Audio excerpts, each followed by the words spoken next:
Blue star অ্যাপার্টমেন্টের E6 ব্লকের একটা ফ্ল্যাট থেকে ফ্লোরের সর্বত্র জল ছড়িয়ে পড়েছে। পাইপ দিয়ে বেরিয়ে আসা ওভারফ্লো জল দেখে গার্ড সে বন্ধ দরজা ঠুকে বৈশালী ম্যাডামের নাম ধরে ডাকে, কিন্তু কেউ দরজা না খুললে পুলিশ ডাকতে বাধ্য হলো।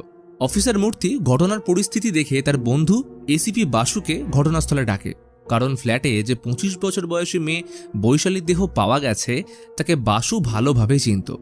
বৈশালী এই নামটা শুনতেই বাসুর বুক ছ্যাঁত করে ওঠে। বাথটাবের জলে নিজেকে শেষ করার সাথে বৈশালী তার স্বামী বালার উদ্দেশ্যে একটা নোট রেখে গেছে যে তার মৃত্যুর জন্য কেউ দায়ী নয়। ফরেন্সিক ডিপার্টমেন্ট যখন প্রমাণ সংগ্রহ করতে ব্যস্ত, বাসুর মন তখন ছটফট করছে।